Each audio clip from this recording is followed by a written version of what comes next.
Hey there, it's Sarah Haas, and I'm so glad you're here. If you've been a regular listener to the Boss Body podcast for a while, you know I've had some amazing guests, conversations, and powerful episodes over the past 3 seasons. And as I'm gearing up for season 4, which will kick off January 1st with my 100th episode, I'm going to be taking a short break to get everything ready for what's coming next. But don't worry, I won't leave you hanging. Over the next couple of months, I'll be sharing some of my favorite episodes. Maybe some you haven't had a chance to listen to yet, or maybe you'll catch some hidden gems you might have missed the first time around. This is your chance to revisit a few of the most powerful and thought provoking episodes from my first 3 seasons.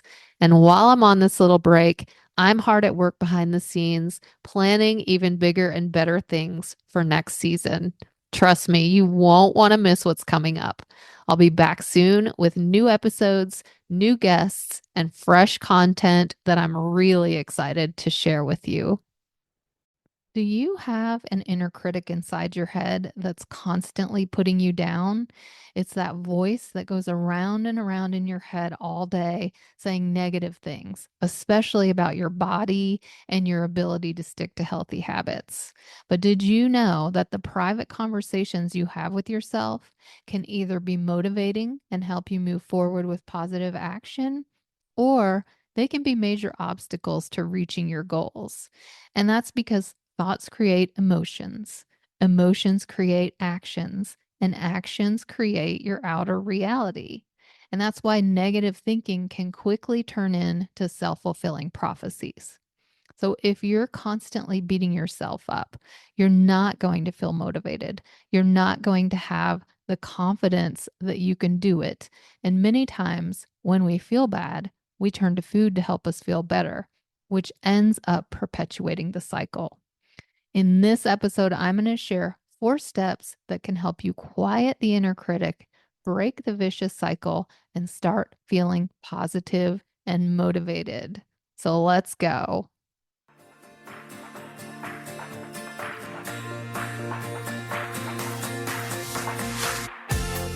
Welcome to Boss Body, the podcast where successful women learn how to lose weight and get healthy in a way they can live forever.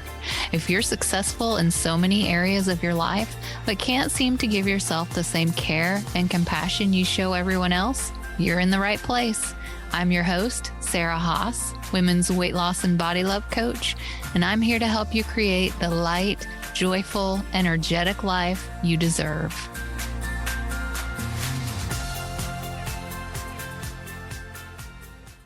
Hi and welcome. It's Sarah here, and I just want to thank you for being here with me. I have a really great episode for you today. Today we're talking about how to love yourself thin and how to tame that harsh inner critic.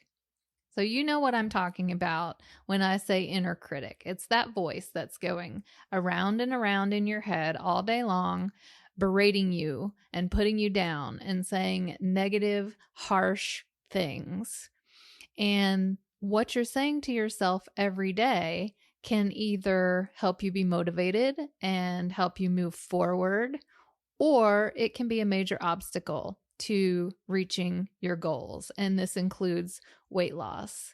So I am a firm believer in thoughts create emotions, and then emotions create actions.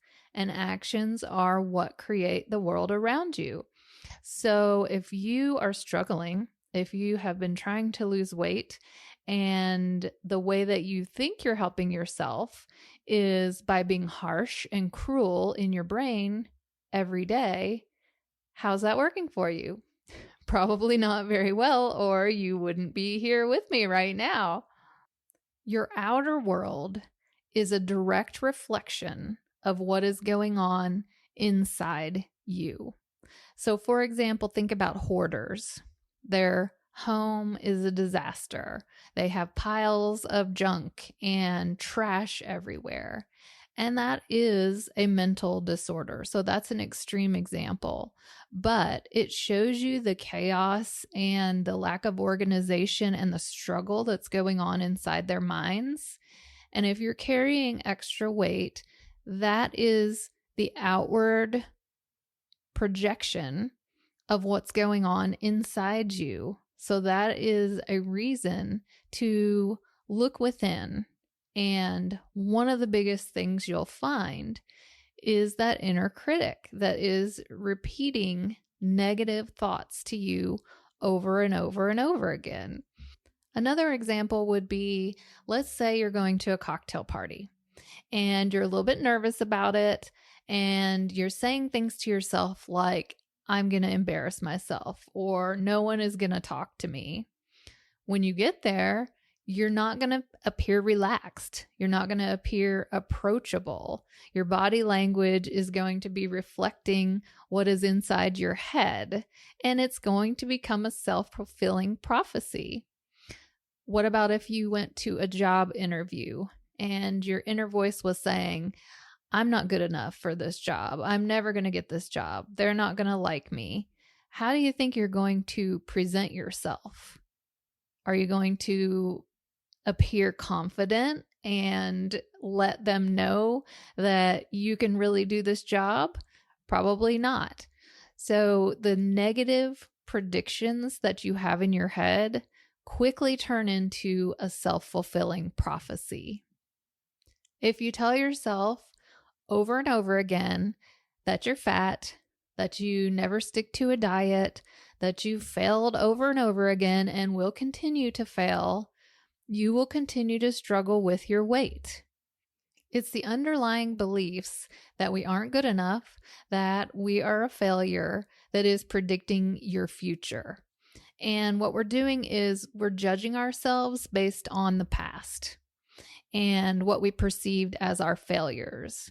We tend to look back and blow up all the bad and then skim over all the good. So it isn't a realistic way of looking at the past. It's a way of judging ourselves negatively and telling ourselves that we're going to repeat that pattern over and over again. And then that is exactly what happens. There's a quote that I love from Maya Angelou, and she says, "Do the best you can until you know better. Then when you know better, do better." So what we want to do is look back at the past with compassion and see that we were doing the best that we could with what we had at the time. And we can learn from that and do better now in the future. We think that that negative inner critic is helping us to achieve our goals. We feel like it's kind of a coach that is protecting us from failure and pushing us to move forward and to do better. But what it's actually doing is crushing our confidence. It is zapping our energy. It is putting us down, and it isn't going to create positive action.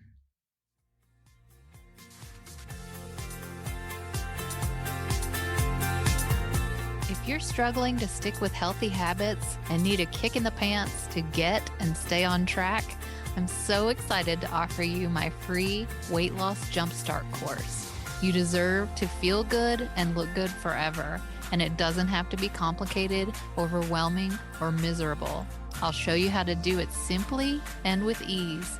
It's available for instant download right now on my website at sarahhaaswellness.com. And I'll also put a link to it in the show notes. I hope you'll take me up on it, and I'll see you inside.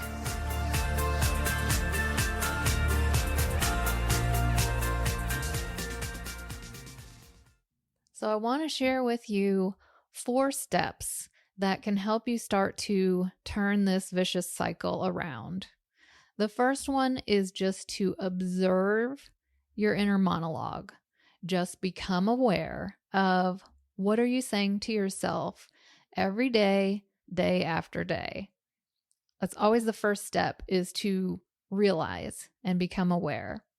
Second, imagine those 2 inner selves that are in conflict within yourself. One is very attacking and hostile, and the other is the one that is receiving that, who is hurt and upset by those horrible, horrible words that you're saying to yourself. If you have never seen the movie Inside Out, I highly recommend it. It is an animated movie, and I actually saw it with my kids, but it is really appropriate for people of any age. It's about a young girl, and it's sort of her inner world and all the different parts of herself. And it gives you like a visual of inside her brain. So there's the creative self, there's the shy self, there's the confident self, there's the intelligent self. So it's all these different parts of herself. And I just love the way that they did that and the way that they presented it. And I feel like that can be really helpful for us as well, because it can help you realize that there are two parts inside and that they are pushing and pulling and coming up against each other. And the harsh side is making the other side feel horrible. And seeing those two inner parts of yourself really will help you realize how damaging you're being to yourself, and also start to have compassion for that side of you that is really hurting. The third thing is, if you wouldn't say it to a friend, don't say it to yourself. It's as simple as that. Once you're observing that inner monologue and you realize how harsh it is, you realize that you would never say that to a friend or a loved one. If a friend came to you and was having feelings of self-doubt, you would never say to her, "You're right. You never do anything right." Or, "Yeah, you're so stupid. Nobody likes you." And yet we're so quick to say those exact same things to ourselves. If in reality, if your friend came to you with something like that, you would offer her compassion and words of encouragement. And that kind of shows you how you should be talking to yourself and how different what you actually are saying to yourself is. The final step is to turn that negative thought around into something positive. So anything that you are telling yourself that is overly pessimistic, you want to flip it into something that is more rational and more realistic, because that's actually the truth.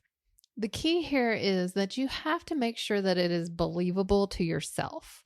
So you don't want to be a fake, overly enthusiastic cheerleader, because you're not going to buy that.